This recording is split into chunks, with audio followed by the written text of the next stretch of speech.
You guys have had so many interesting seasons to your lives, but a very fun season is beginning in your lives. Yes. Say that. Yeah. Yeah. You are becoming grandparents for the first time. Yes. In September. And how does that shape your perspective of your roles now in the world? It changes everything. It changes everything. You filter all of your life now through this new role, this new responsibility, this new opportunity, a new life. Literally, life goes on. Thank you, Jesus. Yes. And shopping and picking your name. Well, which is part of the hope. It's part of the prep of delighting and knowing that somebody's going to call you something endearing. Right. Yes. Nana, Grandma, Noni, whatever it ends up being. It is. Yeah. I'll take whatever. Whatever they call me, I'll say yes and amen. Yes. Yeah. Yes. New life. You remember that Craig desperately wanted to train his grandchildren to call him Captain. Yes. And they ended up naming him Boo. Yes. Yes. That's where I'm going. Yeah. I'm Yes. going to end up with some accidental name that I'll love. I actually I was agendaing for Kemosabe. Oh, yeah. But then we realized it would end up being Abi or Sabi or, so. 3 syllables is a lot. Welcome back to the Wild at Heart podcast. You are listening to Brad and Lisa Beck, who are with us for the conclusion of the series in the 6 parts that we've been doing here and the 6 parts that are kind of tracking along with the Wild at Heart and the captivating experiences. Sadly, dear Stacy is not with us today. Mm-hmm. She had another commitment that she couldn't get out of, and this was the morning we had to record with everybody's calendars. So missing Stacy, but delighted to have you guys here. Thanks for coming in and sharing your experiences and your life story with us. Thanks for having us. Well, we'll see. Exactly. The jury's out. Which is what everyone says when they come into this studio. We'll see. We'll see. So, listeners, I know you're not all doing the captivating experience, Wild at Heart experience, and we're trying to make these conversations interesting to everyone who's, wherever you are, whatever your stage of life is, all that. And I think you'll find today's equally interesting as the previous have been. If you are tracking along, there are 6 sessions to the Wild at Heart experience, and the last one for men is an adventure. Adventure to live. Adventure to live. Yes. And the last session for the women's series is irreplaceable. Irreplaceable role. Yeah, that a woman wants, needs, is created for meaning, purpose, and feeling like she has an irreplaceable role in the story. And I thought it was interesting when John and Amy Dale were in here last week for week 5. Towards the end of the conversation, Amy put words again to that thing of, we had asked, what would you love Jesus to say to you? And she said, that my life has meaning. Now, we were talking about beauty and bringing beauty to the world and all the different ways that men and women do that, but it was meaning. The underlying dream. Right, there it is. Yes. I thought that was so true to the human heart and kind of tease up today's conversation. So, Lisa, you give the irreplaceable role session at our captivating retreats. Right. And when you're standing in front of a group of women talking about meaning and that craving for it, what do you say? That's such a big... It's a big word. Irreplaceable. It's a big word. And I think most women, most people have trouble believing that it applies to them. They believe a lie that their lives don't matter. So I think the first step is pushing into the truth of that you have a role to play. You have a message that you carry in a unique way through your story that unlocks and carries Jesus where no one else might tread. And the truth of that is so real and so hard to press into. So one of the first things we do is just disarm it by saying, if your enemy is taunting you and saying that doesn't apply to you, that's a lie. That's a lie. And also, why is he working so hard to convince you of that? Yes. Right? Yes. If it wasn't true, Mhm. you don't have a role in God's story. Right. You don't matter. You don't matter. You got a bit part, Yes. right? You can carry Yes. some of the Minor. lighting and the cable for other Mhm. people that get to be in the story. If that were true, the enemy wouldn't have to work hard. And he works hard. Holy cow, Yes. does he work hard? He To works convince hard. you otherwise. Yeah. Yes. Yeah, like here's how Yeah. hard. Here's how hard. I was fishing with some guys last weekend, and we wanted to make sure we caught a couple photos to just remember the trip together. And then at the end, the guys had texted me a few of the pictures of the river and a campsite, kind of thing, just to hold on to the joy. It was a picture of me standing fishing, and I looked at myself and I went, "Wow, you're really old. I think your days are over." Whoa. Yes. Next sentence. Yeah, I think your days Yes. are over. And just boom, the enemy is right there. Right there. Always looking for the diminishment opportunity. Mhm. The spin. No matter how old you are, diminishment Sure. opportunity, right? And then the comparison. Somebody else could say it, do it, be it better. Yeah. And then we're drawn to people that are doing it well because they are reflecting a glory of him. Yeah. And we look at that and we think, oh yeah, I need to copy that. Yes. Or I go to diminishment. I could never do that. So therefore, I don't matter. I don't have a role to play. And so there's so many different tactics that the enemy uses to take women and men, I'm sure, Yes. out. Why is the comparison one so big for women? You don't think it is for men? Well, They don't go to it the same Well, way I've that women. counseled a lot of men and Okay. women over the years, and I hear the comparison language more With women. from women. Guys may not want to admit it, Mhm. Right. but I'm just aware of comparison seems to be a real nasty Oh, it's nasty. ploy. And then what it does is it creates division. And when you create division, your allies are removed from you and you don't have the support. And women do press into and rely on support from one another. Yeah. Relationship. Relationship and comparison destroys. Yeah, that's perfect. Thank you. It destroys that, because you don't want to be vulnerable and say, wow, I'm worried about this, or I'm not good at that, and so we walk around, I think particularly in Christian circles, that I've got this, I know what I'm doing, I'm good. And we don't want to tip our hand at the struggle behind it, what it takes to do whatever it is that Yes.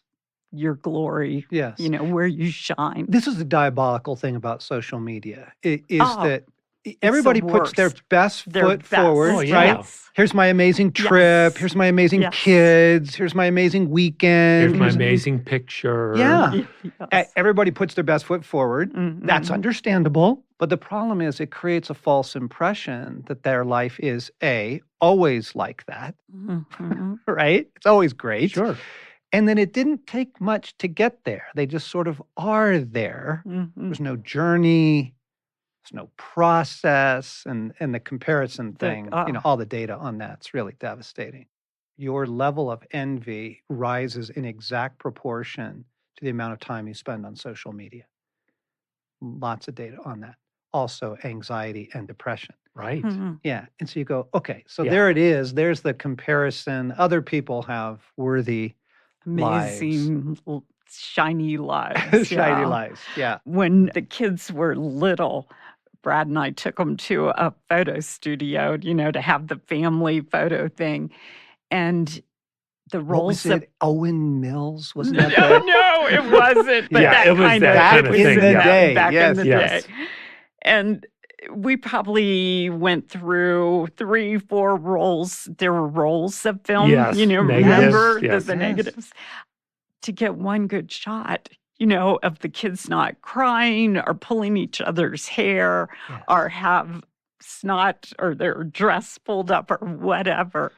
And when we left, I asked the photographer, can I have all of this? Can I have all of this? Because they're funny and they're a reminder of what it takes, to get the one good shot. Yeah. Wasn't funny at the time, but it was expensive. Now it tells the story.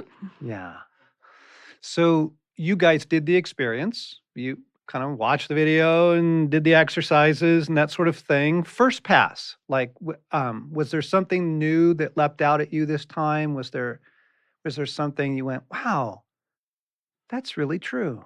I mean, for me, like your story of when you were in Washington and you were a rising star, White House lunch, and then you were dying inside. Yes. That just reminded me of my own career, calling journey. So I'm a physician by training, and we've done some time in the mission field together with YWAM. But when we came back, I was involved in some further medical training, and then had opportunity to work at NASA, work at a medical university. And in my early 40s, I was on my way. I was very successful, headed up a department at a large medical university in Texas, and felt like, well, I was working 12 hours a day, 6 days a week, but it was, and we had 3 small kids, and it felt like, wow, I'm here, and I'm killing it. You are the guy. I'm going to be a residency director in a year or two in my 40s, and I'm driving across a bridge in Texas that I'll never forget, and God said to me, "Is this all you want?" Really? Yeah. I mean, it wasn't out loud, but it was. I heard him. Is this all you want? Is this all you want? And I argued with him because I had all those things I just said. And it took about 20 miles of Texas highway to get to the point where I said, no, if you want something else, I will do something else. And so. Could you have named at the time what was missing? No, not at all. I mean, there wasn't an obvious alternative in front of me. It wasn't like I was offered this other opportunity or anything else right then. I wasn't choosing a fork in the road. I was choosing a road less traveled, actually. Yes. And it was a walk with God. It was a journey, an adventure with God. And will you walk with me in this? And so I kind of laid it down. I said, if you don't want this for me or for our family at this time, you show me. I'll be open. And he got pretty quiet, and he said, we'll see. And so I don't know if I even told you about that conversation. I know you've heard this story. Yep. But 10 months later, had an opportunity for a ministry opportunity, and it was here in Colorado. And asked God, is this it? And he said, maybe. And so I applied and things worked out and we moved here and worked at a large Christian ministry and in a medical role for the ministry. So medical information, medical fellowship, medical outreach. And that was a huge turn. I mean, I had a very comfortable salary in Texas and great friends and great opportunity. And then we move here. And then the curveball. And then, yes. Wow. The curveball. The wildness of God. The wildness. I remember you describing it because it doesn't make sense on paper. Mm-hmm. That was, yeah. It was a kingdom decision, not a career decision. Right. And yet you guys in your early years of marriage, there was YWAM and there was the passion for more. Mm-hmm. Right? And to somehow join Jesus in his project on the earth. Yes. Yeah. Yes. Ministry was a theme from our engagement on. And we thought we might come back to it and had some sort of sense. In traditional ways. Yeah, in a more traditional, versus the medical thing that I was doing as a physician and a successful one at the time. Yeah. And we have many close allies, many good friends of the ministry who are fulfilling their partnership with Jesus in their medical roles. So it's not like if you really want, really want to partner with God. Don't mishear that. Yeah. You got to move to Colorado and join a Christian ministry. There are physicians that I know and you know that are killing it in Christian ministry as a physician. Yeah, they are fulfilling their life in God in that role. So just to kind of clarify that real quick, because I think one of the problems, is we're opening up the conversation of what's my role? What's my place? What's my offering in the world? As I've tried to help people with that over the years as a counselor, they have overlapped job with role, destiny, purpose, calling, right? And therefore, no, you don't understand. If I'm going to fulfill God's place for me, I've got to have this job. Right, I need to be the residency director in 2 years, right? And that gets really messy because that's just not true. Paul, right, he sewed fabric, right, for most of the day. Well, dawn to dusk. That's what he was doing, right? Leathers, fabrics, needlework, and then it was evenings and weekends that he is Paul the Apostle, right, and fulfilling his role. So kind of a classic example of just saying, whoa, hang on, gang, don't, as you're thinking about, what is my role in God's kingdom? What is it that he has for me? Don't make the mistake of linking that, sort of inexorably to a job or a title. Right? It'll free you to more find what God's up to if you don't do that. I mean, I was convinced my early years, my undergraduate degrees in theater and my aspirations were to go to the Royal Academy. And I thought that is how I will fulfill God's thing for me. I linked it so closely to a job, a certain kind of occupation. And it was very painful to lose that. And I was really disoriented when that shift in the story took place. Found myself in Washington, D.C., a few years later, and what? And which is its own theater. Full in so many ways. Drama. All of drama. Yeah. And then your first pass, just, captivating experience, women need a role. What was, you're so steeped in this message. Was there anything that went ding to you this time? Are you comfortable with me going into the pain? Yes. Okay. Oh, of course. Okay. Yeah. Are you comfortable? I am it would feel not real to not do it. Let's go. Okay. So my first pass at the this particular irreplaceable role session was a punch in my gut and really, really hard for me because I was not part of the filming. And so, I mean, the weaving of God, the weaving, and you can't make this up. So here I am, part of the captivating team, and I'm not in on this filming, and I'm being asked to respond in this podcast to what I have possessively, held on to as my talk. This is my talk. Come on. And not just that it's my talk, but I'm passionate about people knowing they have a role, women knowing that they matter. And so there I'm sitting there and I'm watching the other women do the film and I'm thinking, I don't matter, I don't matter. And wrestling with God about what is this about, Jesus? What are you saying? Yeah. So I had to go back and really sit in his word. So I have questions that I ask him. What is true? What is true about me and you?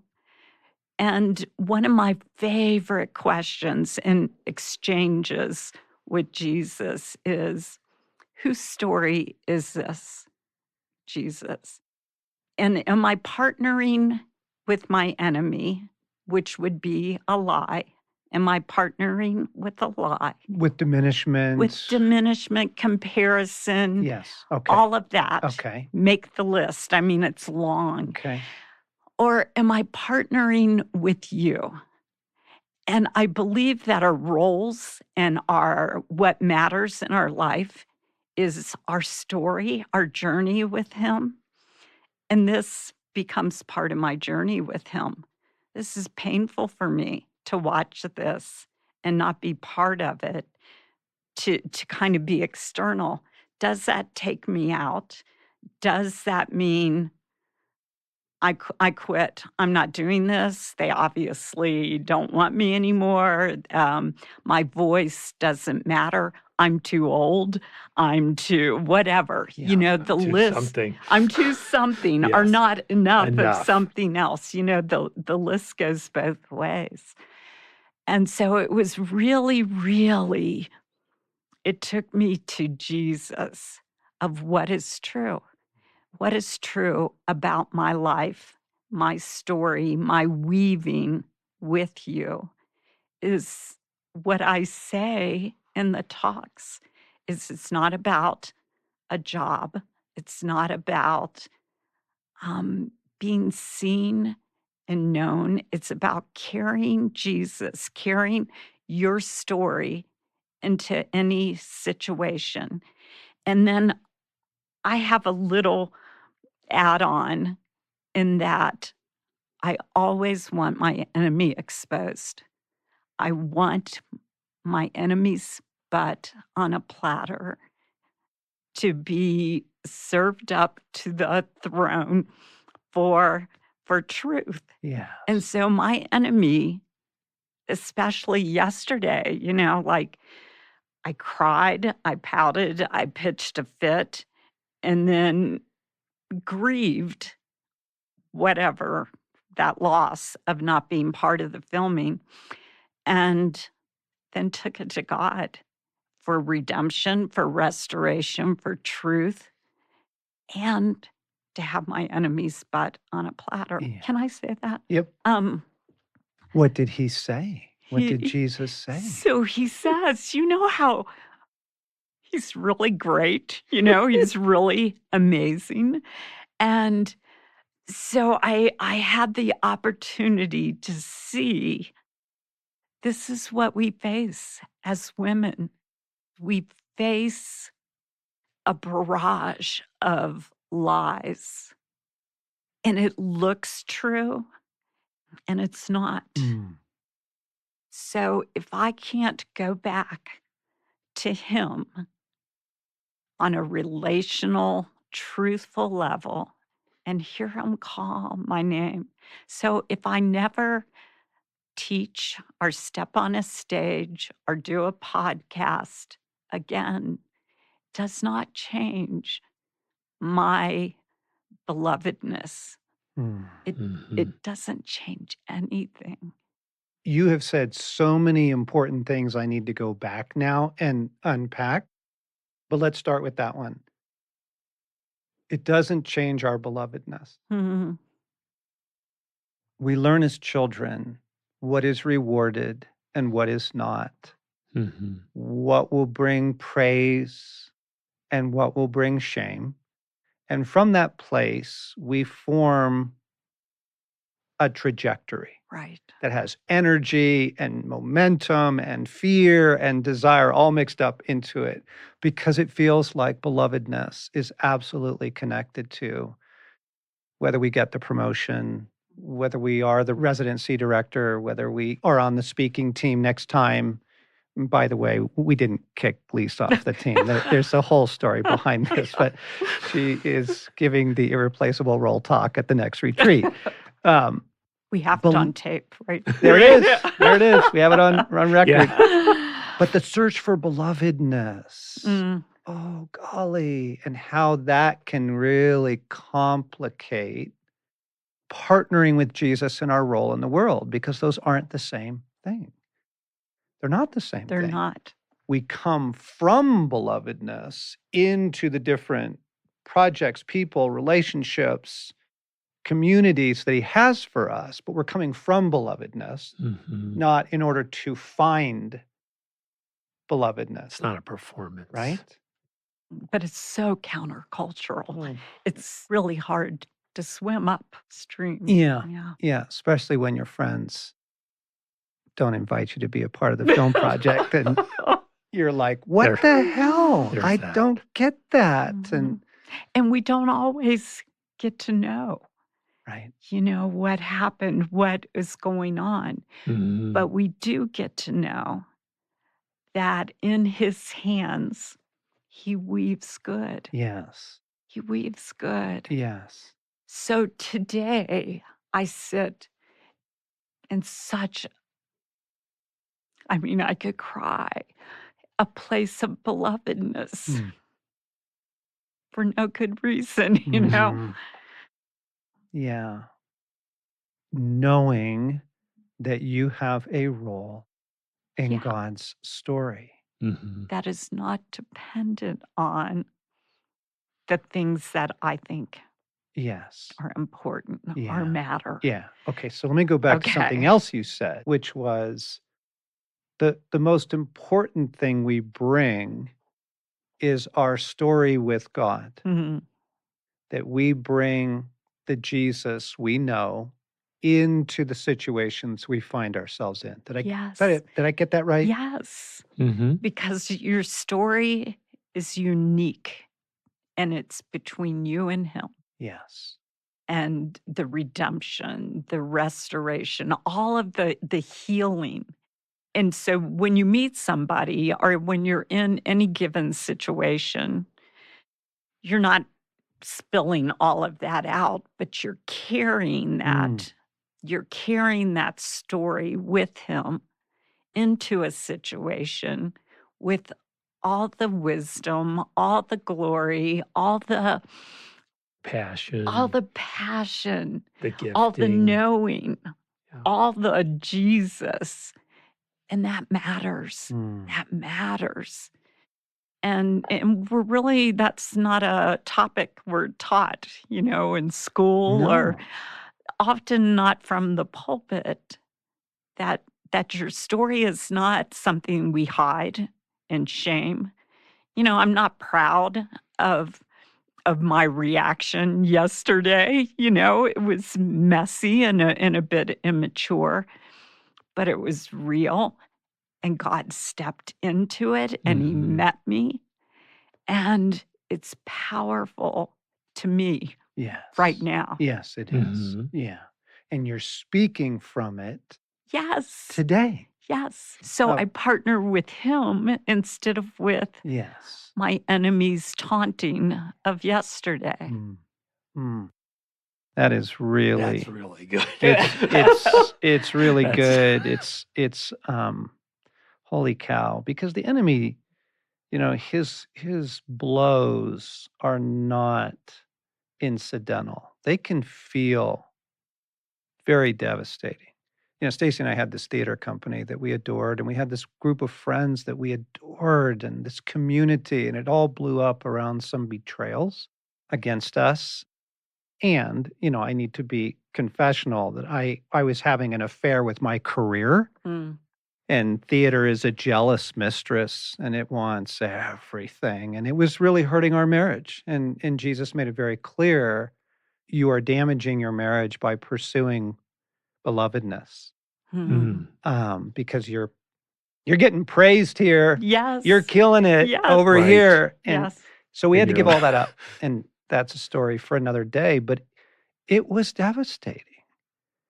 And I didn't see the story of God, immediately in it. It wasn't like it was super clear. And Jesus speaks to you on the bridge. And then you said it was 9, 10 months later oh yeah, that the next thing comes. It's not this instantaneous clarity right. or direction even.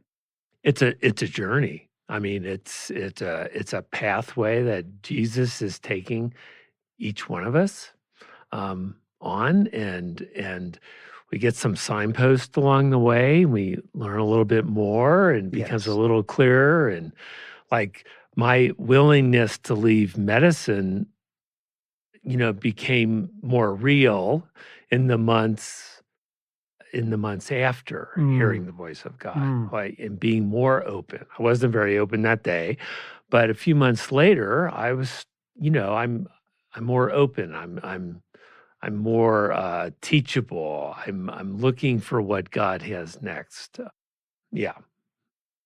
And in this conversation, we've jumped into the deep end of the pool because there are adventures Hmm. that simply nourish the soul. There are opportunities and things that come our way. They're just for joy. But what we've jumped into is, as we mature in our life and in our friendship with Jesus, he really does call us into partnership with him. Hmm. That's the deep stuff. Mhm. That's over the course of the years, as I've looked at your lives, that feels like deeper with Yes. Jesus. How are we partnering with you? Is that fair? Is that an accurate?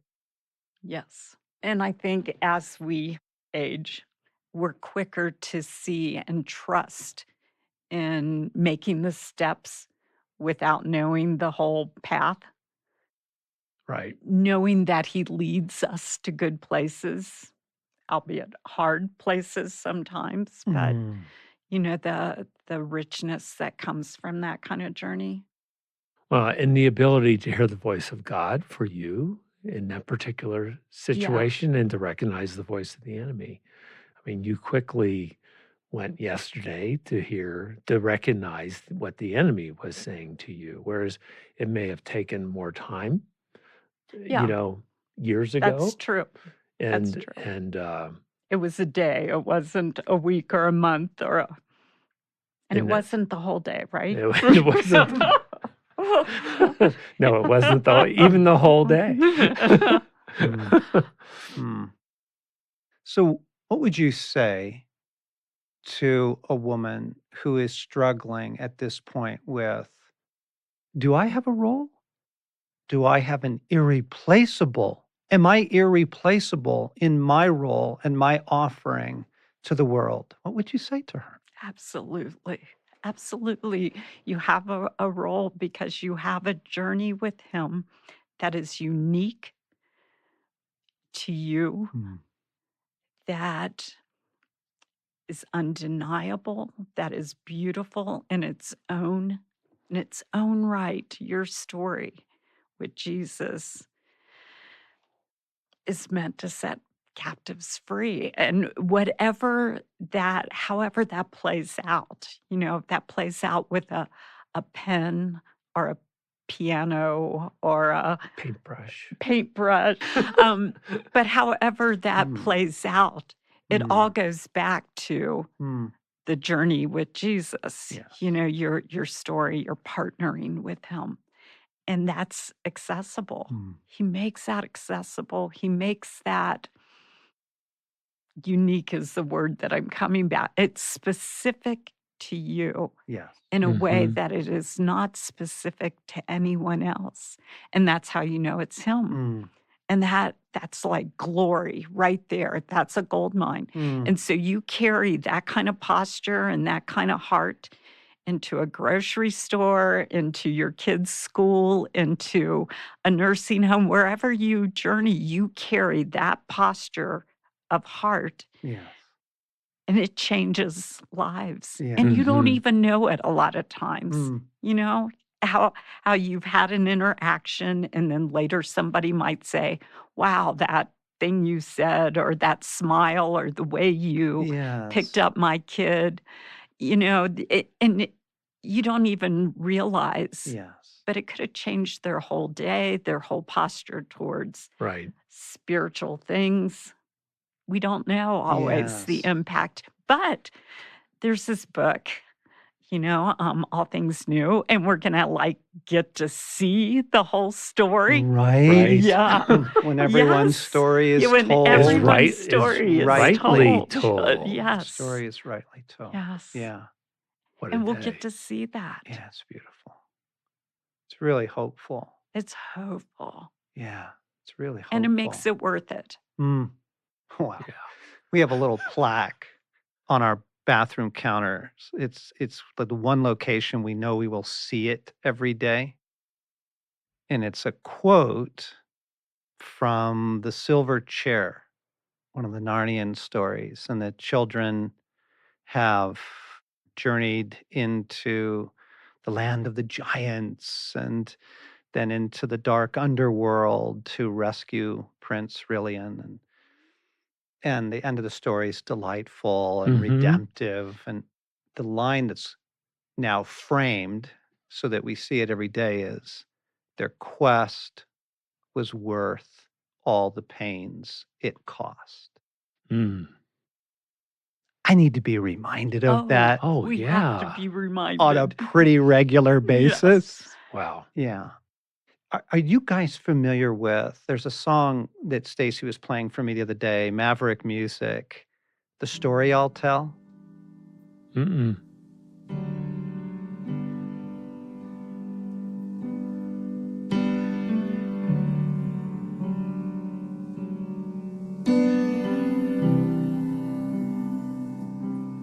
The hour is dark and it's hard to see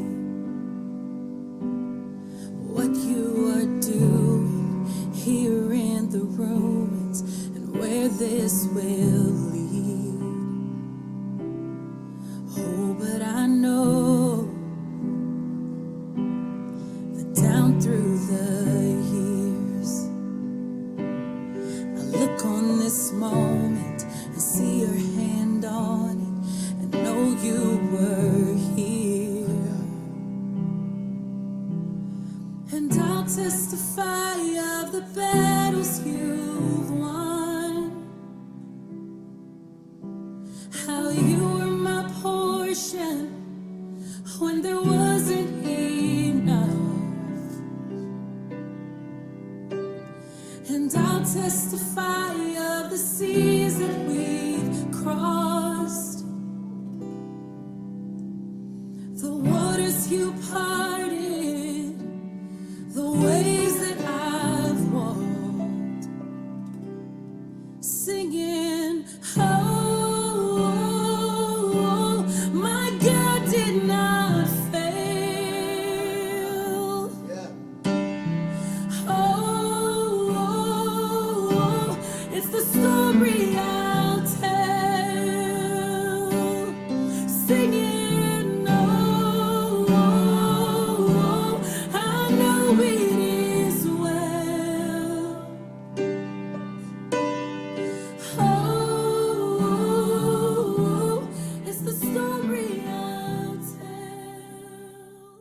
it captures it all, doesn't it? The Yeah. story is Yes. it makes it worth it. Yes. Yeah. Yeah. So my really rough day yesterday is now a story I'll tell of his glory, Mm. of his coming. Mm. And whether it impacts anybody else or not, it impacts impacted my you. story. Yes. Yeah. And it's the journey of walking with Jesus through your story and through the adventure and through what he has for you, your Mm. role Mhm. Mm. in this story. We must take the adventure that Yes. Aslan has Has for given- us. Yes. Mm. Right? Thanks for coming in. Thanks for your vulnerability, your honesty. It was a richer podcast because of where you went yesterday with Jesus, Lisa. Thank you. Go figure. But God, But God. Yes. Thank you, Yes. God. And this wraps up our series, gang. And if you haven't had an interest yet in jumping into the Wild at Heart experience or the Captivating experience, I hope this series did it for you. It's free. It's online at our website, wildatheart.org, and you'll find it right there on the homepage, and you can sign up for it anytime. It's evergreen. You can start it at any point Mhm. in the year that you'd like to do that. You have a heart, and your heart matters. That's the bottom line. That's the bottom line message. You have a masculine heart, and that heart matters. You have a Mhm. feminine heart, and that heart matters. And that's why we do what we do here on this podcast. So thanks for listening, friends.